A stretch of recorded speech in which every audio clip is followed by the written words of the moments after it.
दिल नाउमीद तो नहीं, नाकाम ही तो है। लंबी है गम की शाम, मगर शाम ही तो है। Sarvesh, I know you're a die-hard Mumbai Indians fan, but it looks like this IPL 2024 for the Mumbai Indians is going to be a long, tedious one, especially with a performance like that we saw today. Yes, it looks like it is going to be long season.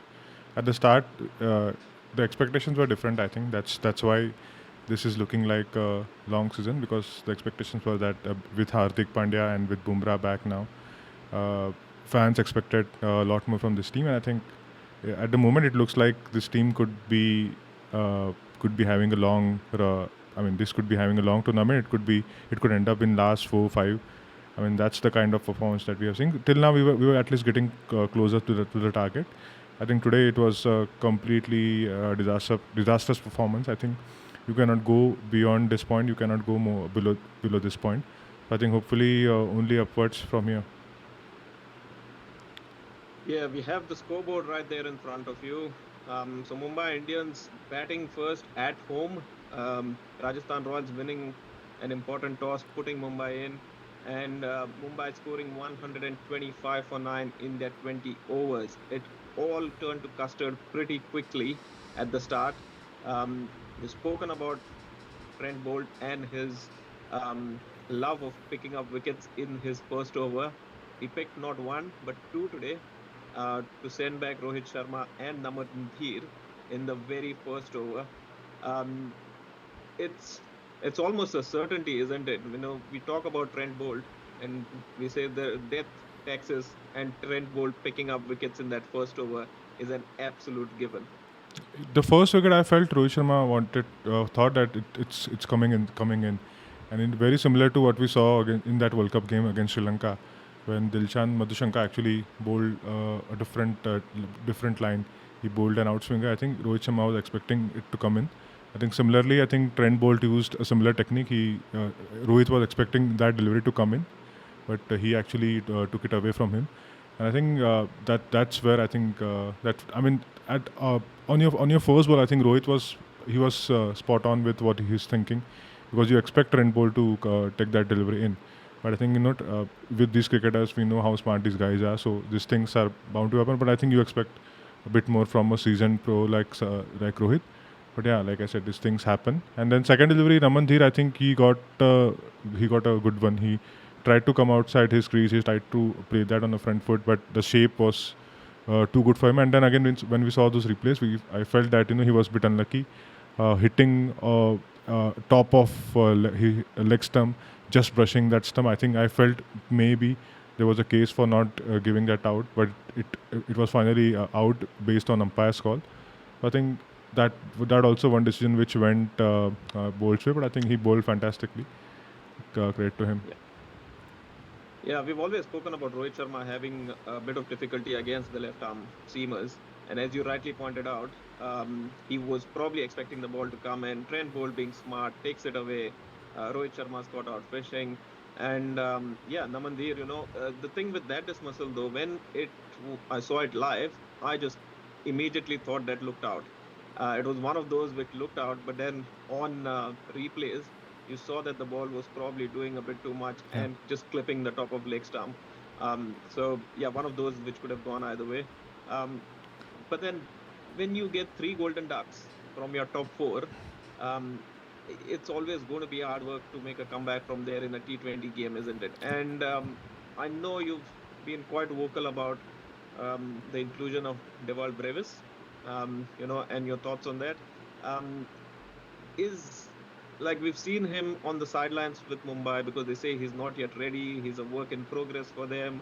So they've invested a lot into him. And this year, it looks like they're going to back him. Your thoughts on Brevis's inclusion in the side? So this is his third season. Yeah. So he was bought in mega auction. This is his third season. He also plays for MI City and MI New York. So this management, they trust him a lot. They back him a lot. They know his ability. But I think when Trent Bolt is swinging like that, and you already have two golden ducks, it's probably a lack of proper tactics, lack of game awareness, that you're actually sending Deval Brevis in that situation, and that also as an impact sub, these guys, they normally don't know if they are going to get in, because had there been a partnership of 60 70 runs, then probably MI could have used Romario Shepherd down the order like they did last time. So he could have batted down the order. He could have also bowled a few overs. So I don't think he was expecting to be in that early. So I think again it was a pure lack of planning, a lack of game awareness. There was no smartness shown when, because you need proper batter at the crease when you have two golden ducks and Trent Bolt is bowling in that rhythm. You need a proper batter, and you had a proper batter at number 5. Tilak Verma was there, he was available. You could have sent him, but I don't know what was the thinking behind sending Deval Brevis. Now Deval Brevis, for all the talent that he has, we have seen this before, that he's not the most consistent batters out there. He will get you 60 70 runs in one game, then he'll go missing for next 3 4 matches, and he's still young. I think he's still around 20 21. So a lot of things to be learned, and I think he's still work in progress, like you said. Maybe this is not the right time to introduce him. And now with the team sitting on 3 losses, sitting at the bottom of the table, I think it's time to back what has worked for you in the past, which is Nihal Vadera, Vishnu Vinod.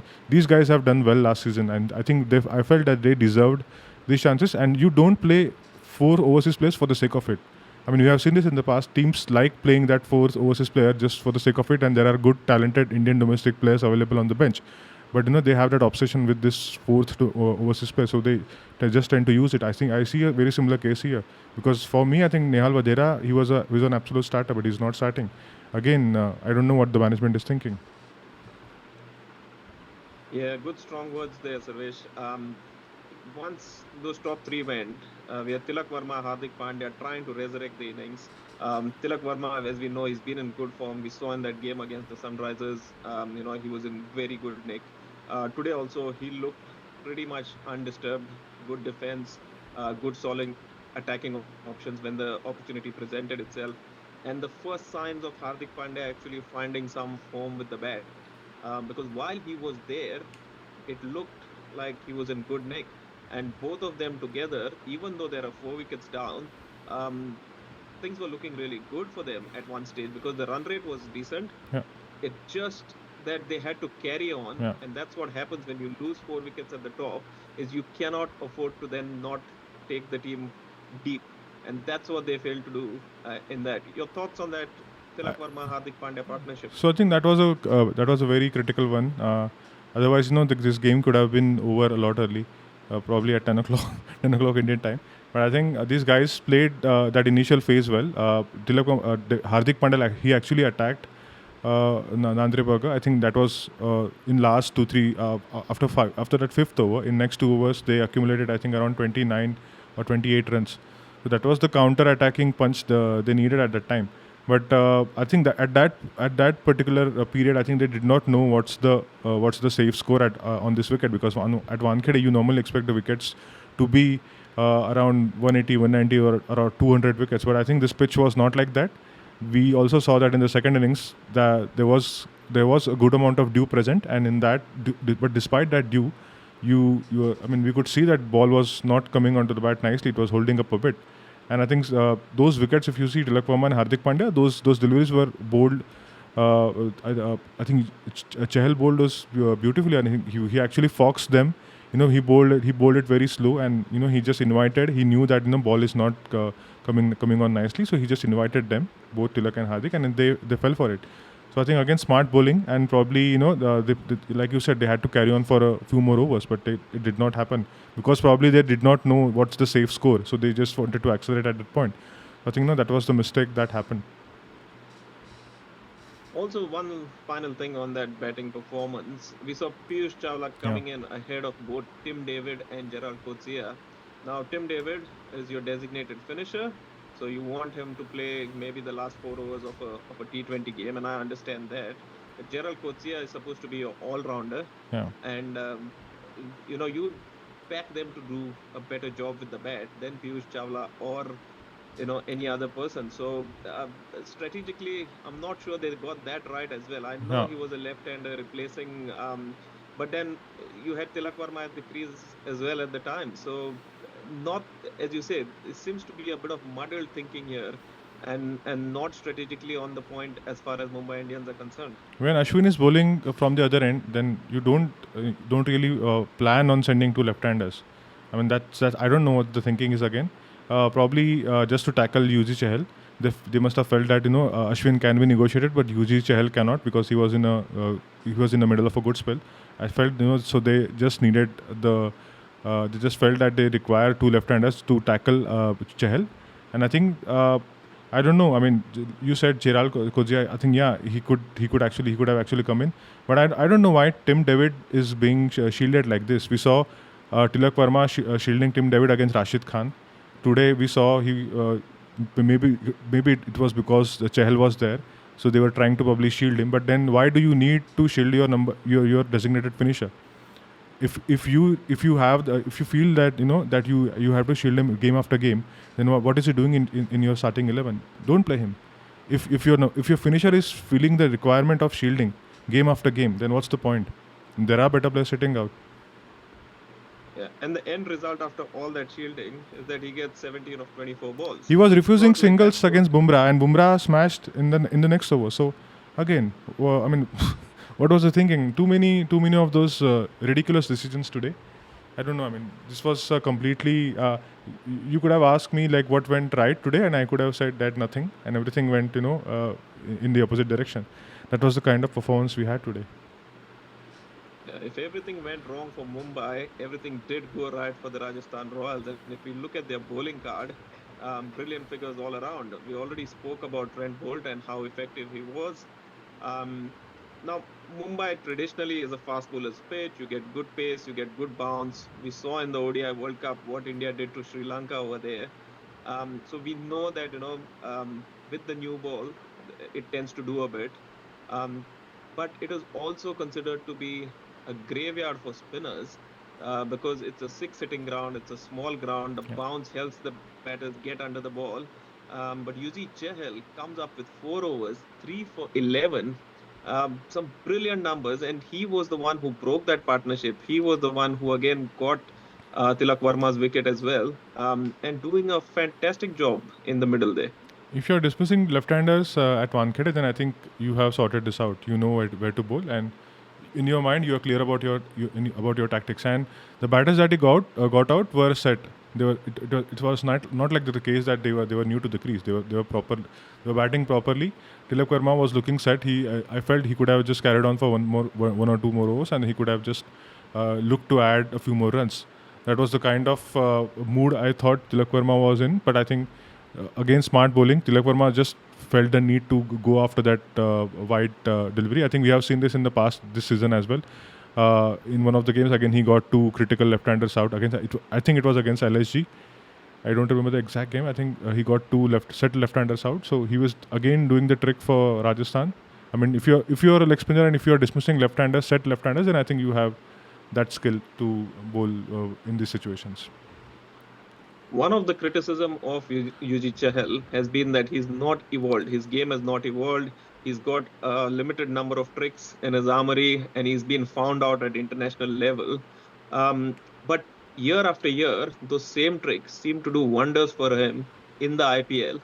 And yeah, is it that complicated that you need to have 1,000 deliveries, or do you just need to have a few good deliveries in your armory and be smart when you're actually releasing them and watch the batter and see what they're doing and kind of respond to it? Yeah, I mean he's a chess player. He knows what's going to be the next move by the batter. So he already prepares his tactics for that, and he bowls as per that. And when you have potent fast bowlers bowling inside power play, and when those guys take one or two wickets, then that's the typical period where UCL becomes even more effective, because when you have lost a couple of wickets, when the run rate is not that high, that's the period when batters look to take more chances against Yuzi Chahal, and he's that kind of a bowler who will, if you go after him, he'll take those wickets. But if you look to play him down, then you will feel that okay, he's not that dangerous. Maybe you can maneuver him for singles, doubles. Maybe you can take 25-30 runs off him and just look to play him out. He's that kind of a player. But when you look to take chances against him, then you are bound to lose wickets. And 16 dot balls out of 24 at Wankhede, dismissing proper set batters. 3 wickets for 11. I think this was Hughes' one of the best bowling performances in recent past in last 2-3 years. Couldn't agree more on that. 125 run target was never going to be challenging enough for a strong Rajasthan Royals batting lineup. Um, a few flutters there in the top order, giving Mumbai fans maybe a glimmer of hope, but any sort of hope was put to bed once again by the man who's been doing it for them in the last two games, Riyan Parag. I mean, just comes out, assesses the situation, plays according to it, and takes his side home yet again. Just a brilliant kind of innings and just the right kind of innings that the team needed at the right time. So their top threes they are not firing. So till now in all the 3 matches that we have seen, their top three haven't done that well. Sanju Samson has scored some runs, but I think Jaiswal and Butler, they haven't scored good amount of runs this season, and you expect these two guys to give them good starts, but that hasn't happened. But that has been compensated well by Riyan Parag's maturity that he has shown in those middle overs. I felt they were 3 down for around somewhere around 40, 46, 48. I think that was the score. But I felt they needed somebody just to stay there and play smart cricket, and they sent Ashwin up, and just to do that. We know Ashwin's how he thinks, and the kind of smartness that he has. So I think he just went there. The message was already passed on to Riyan Parag, who was already looking good. He's already in good form. So I think they just had to play out those initial overs smartly. Just had to look for singles, doubles, and that's it. I think that was the game there. They just had to stay there, and they did exactly that. With Ashwin's promotion, also some questions being asked about the fact that could the Rajasthan Royals have maybe sent a proper batsman in, tried and finished the game earlier. But anytime you finish a T20 game in 15.3 overs, Yeah. and you secure the points, that's all that is important. Not really, trying to go hell and leather and finish it in maybe 12 or 13 overs because the opportunity was there. Um, we saw the first of Shubham Dubey today, although for a little bit. Yeah. But looks like a pretty solid left-hander there as well. Now that their bottom lower middle order is basically they will have Shubham Dubey, they will have Hetmeyer, these two left-handers. They will have Dhruv Jurel, who is already looking good. So I think their lower middle order is now sorted. They have a good mixture of left hand, right hand, good batters playing there. And I think when Ashwin is sent out, I think that basically lengthens their batting order. So now even Roman Powell could have come in. So they had after this. So they had Jurel, they have Roman Powell, and then they had Shimran Hetmeyer. So they had like plenty, 3 or 4 more batters who could bat properly. So I think that's the advantage Ashwin gives them tactically as well. So I think, like you rightly pointed out, we could just see a bit of Shubham Dubey, but I think we know that about his credentials, his ability to hit the long ball. So I think it was a game that Rajasthan Royals just had to close down well, and they did exactly that. And once they felt that they are safe now, they could go after the bowlers. We saw what Riyan Parag did. I think that last delivery was bold. I think a 156, I think 157, I think around that. And I think so it was too late for that because those guys were properly set and they were just looking to do the smart things. So the game was already lost there for Mumbai Indians. Yeah. We have a quick look at the MI bowling card and see what we can decipher from that. Good to see Mapaka getting his first IPL wicket after what he went through in the last game. Good to see him being backed and coming in and taking that wicket. Bumrah obviously had too much to do on his own, and as we rightly have said throughout, that because the total was that small, they really didn't have to go after Bumrah. Yeah. So they could just play him out, leave his deliveries, and kind of take a toll of the rest. But a brilliant spell once again by Akash Madwal, Yeah. who last season impressed everyone. And the first opportunity he gets in this year's IPL, he's come up and he's shown and he's delivered the goods. Yes, I mean that also raises the questions. Why was he not playing in the first 2 matches? Now I hope that he was not injured and it was not tactical. But it is, if it is tactical, then again it's a great blunder. Similarly, I felt his introduction point at number. I think he bowled at over number 5. I think he bowled at over number 5. I think inside power play. Yeah. So I think that is also a very good introduction point for him. Last season we saw he could swing the ball early on. He bowled a few overs inside in first 1 or 2 overs. So I think he was bowling a good line. He was getting the ball to move. So I think he's not just a death bowler. He's not just a middle overs bowler who could bowl bounces. I think he's also capable of bowling those outswinging and swinging deliveries. So I think they used it pretty well today. Akash Madwal was used in a proper manner. I'm very happy that this was his first game and he just performed. I'm glad that it has happened because in this bowling lineup, when there are plenty of options available, maybe he couldn't have got those many chances, but he has delivered straight away. So now I think he looks good. I hope they will persist with him.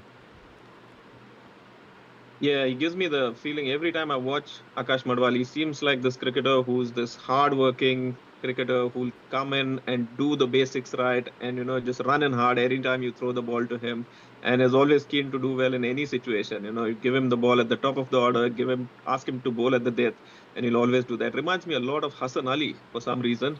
That same action, Yeah. that same kind of, just every time I look at him, I think of Hassan Ali from Pakistan. Right. So what's this result done to our table? There we have it. Rajasthan Royals with this victory right at the top, 3 from 3, 6 points, and a positive net run rate of 1.2. So yeah, things looking really good for the Royals. And what it's done is it's deepened Mumbai's troubles and problems. Yeah. They're right at the bottom, 3 losses from 3 games with a negative net run rate of 1.4. It's almost like a mirror Um, image of Rajasthan and Mumbai. So Mumbai are exactly negative 1.4. They are plus 1.2. 3 wins, 3 losses. Yeah. It's like a mirror image. Yeah.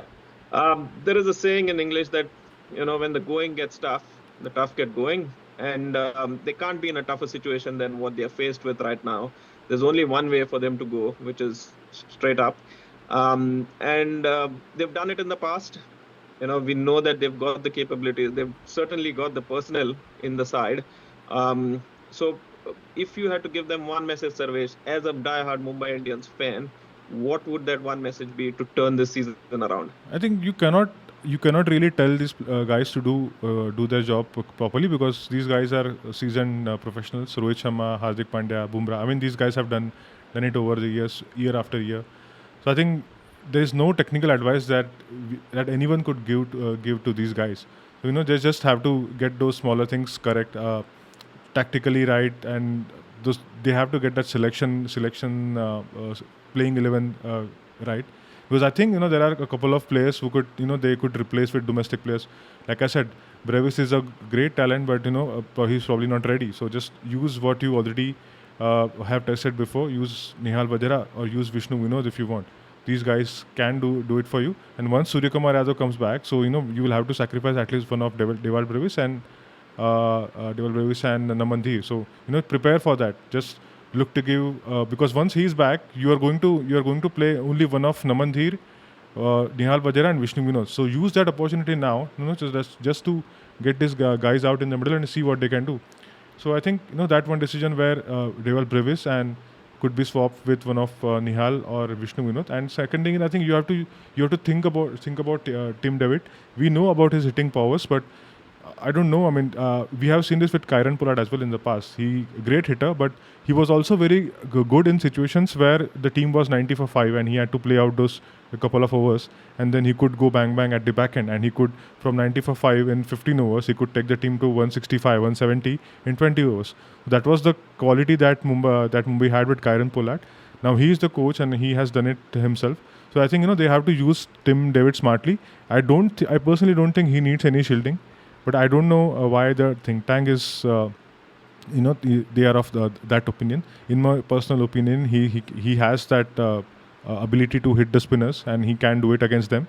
I think he's a good player. He just needs to be used properly. So I think these 2-3 decisions, I think you have to get correct. And I think they should just, if Mafaka is not ready, if they feel that he's not ready, then just play somebody else, then you don't really look to groom players when you are just approaching a mega auction, and especially if those players are very young, like they can actually go out in the auction after in that mega auction, and they can actually get him back and look to groom him further, and that's one thing that they can do. But right now, I think when the team is 3 losses down, you can just get Akash Medwal to bowl inside power play. Hardik Pandya, Jasprit Bumrah, all these guys can do it, and just look to get somebody like Tushara or somebody like Lukput. I hope he's fit. Look to get these experienced guys back, and maybe they'll do the job for you, because now you will get in a situation where you will have to win almost every other match, because when you lose 3 matches out of 14, and you need at least 16 matches, 16 points to get to that top 4. And when your net run rate is down, you actually need 18 points. So for 18 points, you need to get 9 wins, and to get 9 wins out of 11 matches now, only 11 matches are left. So you don't have don't have a lot of margin to make errors. So I think it's time to they get going. They need to make some smart changes in the starting 11. Time is definitely running out for the Mumbai Indians, so they need to turn this around. Time is also running out for one of the teams that's going to be playing tomorrow, which is the Bengaluru team. They Yeah. are playing LSG, and they also desperately need to win, because they played 3, they've lost 2. They don't want to be in a situation where they've won only 1 match after playing 4. So that should be an interesting game. This brings us to the end of the MI versus RR review. We will be back with you same time tomorrow morning. Until then, keep giving us your feedback, keep subscribing to our YouTube channel, and keep following us on social media, on Twitter, on Instagram. And we would love to hear all your comments and share our links as well. Until tomorrow morning, keep watching. I started with Javed Akhtar's lines from 1942, A Love Story. There are a couple of more lines in that same song, which goes, ये सफर है बहुत कठिन मगर ना उदास हो मेरे हम सफर, नहीं रहने वाली ये मुश्किलें कि है अगले मोड़ पे मंजिलें, मेरी बात का तू यकीन कर, ना उदास हो मेरे हम सफर. And on that note, giving some hope to the MI fans, we'll finish off today's episode, and we'll see you tomorrow. Thank you.